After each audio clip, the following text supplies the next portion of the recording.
ನಾವು ಚೆನ್ನಾಗಿ ರಕ್ತ ಕೊಟ್ಟಿವ್ರಿ, ಯಾವ ಚಮಚಗಳಿಲ್ಲ. ಆದ್ರೂ ಸರ್ ಆದ್ರೆ ಮಾಧ್ಯಮದಲ್ಲಿ ಸರ್ ನಾವು ಪಕ್ಷಾತೀತವಾಗಿ ಕೇಳಕತ್ತೀವಿ ಸರ್. ಪಕ್ಷಾತೀತವಾಗಿ ಸರ್ ನಾವು ಪಕ್ಷಾತೀತವಾಗಿ ಇಲ್ಲ ಇಲ್ಲ ಸರ್, ಪಕ್ಷಾತೀತವಾಗಿ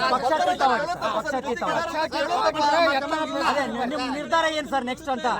ಪಕ್ಷ ಕಟ್ತಿರೋ ಕರ್ನಾಟಕದ ಎಲ್ಲಾ ಮಾಧ್ಯಮಗಳಿಗೆ ನೀವು ಪಾರದರ್ಶಕ ಇದ್ರೆ ನಾನು ಪ್ರೆಸ್ ಮೀಟಿಂಗ್ ಬರ್ರಿ. ನೀವು ಯಡಿಯೂರಪ್ಪ ವಿಜಯೇಂದ್ರ ಯಡಿಯೂರಾಗಿತ್ತು ಏನು ಅವ್ರ ಎಂತೆಲ್ಲ ಕಾಸಿನಲ್ಲಿ ಬರ್ಬೇಡಿ. ಅಲ್ಲ ಸರ್ ನಿಮ್ ನೆಕ್ಸ್ಟ್ ನಿರ್ಧಾರ ಏನ್ ಸರ್? ಯಾರು ಎಲ್ಲರೂ ಪಾರದರ್ಶಕವಾಗಿದ್ದೀವಿ ಸರ್, ಯತ್ನಾಳ್ ಅವ್ರನ್ನ ಪ್ರಶ್ನೆ ಮಾಡ್ತಾ ಇದ್ದೀವಿ ಸರ್. ನೆಕ್ಸ್ಟ್ ನಿರ್ಧಾರ ಏನಂತ? ಚಾನೆಲ್ಗಳು ಏನ್ ಆಟ ಆಡ್ತಾವ ಅನ್ನೋದು ನನಗೆ ನಿರ್ಧಾರ ಏನ್ ಸರ್ ನೆಕ್ಸ್ಟ್? ನಮ್ಮ ಬಗ್ಗೆ ಮಾತಾಡ್ತಾರೋ ಗೊತ್ತೈತಿ. ಇವ್ರು ಏನ್ ತಿಳ್ಕೊಂಡ್ರೆ ಕೆಲವೊಂದು ಚಾನೆಲ್ದವರು ಇವ್ರ ಮ್ಯಾಗೇನೆ ರಾಜ್ಯದ ಜನರ ಭಾವನೆ ಆಗ್ತದೆ ತಿಳ್ಕೊಂಡು, ಅದು ಮೂರ್ಖತನ. ನೀವು ಎಷ್ಟೋ ಸರ್ವೆ ಮಾಡಿರಿ, ಎಲ್ಲ ಫೇಲ್ ಆಗ್ಯಾವು. ನೀವು ಇವತ್ತು ಹೇಳ್ತೀರಿ ಯಾವ ರಾಜಕೀಯ ಪಕ್ಷ ಹೆಸರು ಬಿಡ್ರಿಪ್ಪ, ಯತ್ನಾಳ್ ಬಿಟ್ಟು ಬಿಡ್ರಿ, ನೀವು ಬಿಟ್ಟು ಬಿಡ್ರಿ. ನಾ ಸಾಮಾಜಿಕ ಜಾಲತಾಣದ ಮೂಲಕ ಜನರ ಅಭಿಪ್ರಾಯ ತಗೋತೀನಿ.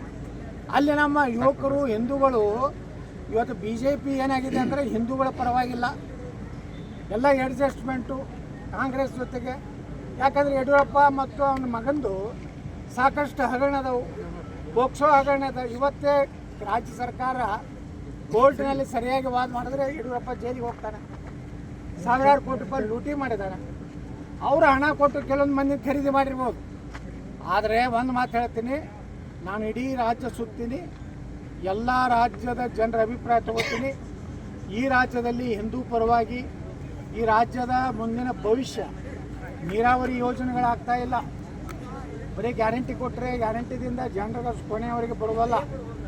ಇವತ್ತೇನಾದರೂ ಕರ್ನಾಟಕದಲ್ಲಿ, ಉತ್ತರ ಕರ್ನಾಟಕದಲ್ಲಿ ಸುಮಾರು 17,70,000 ಎಕರೆ ನೀರಾವರಿ ಆಗುವಂಥ ಕೃಷ್ಣಾ ಮೇಲ್ದಂಡೆ ಯೋಜನೆ ಕೆಲಸ ಆಗಿಬಿಟ್ರೆ ಉತ್ತರ ಕರ್ನಾಟಕ ಜನ ಬೇರೆ ರಾಜ್ಯಗಳಿಗೆ ದುಡಿಲಿಕ್ಕೆ ಹೋಗುವಂಥ ಅವಶ್ಯಕತೆ ಇಲ್ಲ. ಆದರೆ ಯಾರೂ ಮಾಡಲಿಲ್ಲ. ಯಡಿಯೂರಪ್ಪ ಸಹಿತ ಮೋಸ ಮಾಡಿದ.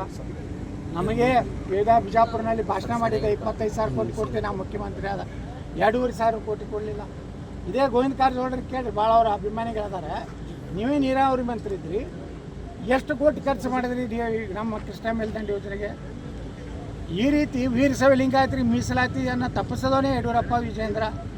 ನಮ್ಮನ್ನೆಲ್ಲ ಹೊಡೆಸ್ಬೇಕು, ನಮ್ಮನ್ನೆಲ್ಲ ಜೈಲಿಗೆ ಹಾಕಿಸ್ಬೇಕಂತ ಹೇಳಿ ಬೆಂಗಳೂರಿನ ಸೆಂಟ್ರಲ್ದಲ್ಲಿ ಒಬ್ಬ IPS ಅಧಿಕಾರಿ ಅದ ಲಿಂಗಾಯತರು, ಅವನು ಕೊಟ್ಟು ಕಳಿಸಿದ್ದ ಈ ವಿಜಯೇಂದ್ರ. ಈಗಲೂ ಅವ್ನು ಚಮಚಗಿರಿ ಮಾಡ್ಕೊತಾ ಇರತ್ತಾನ IPS ಆಫೀಸರು. ಯಾರಿದ್ದಾವ ಅದಾನೆ ನಿಮ್ಗೆಲ್ಲ ಗುರ್ತಿರ್ತೈತಿ. ನೀವೆಲ್ಲ ಮಾಧ್ಯಮದ ನಾಟಕ ಕಂಪನಿ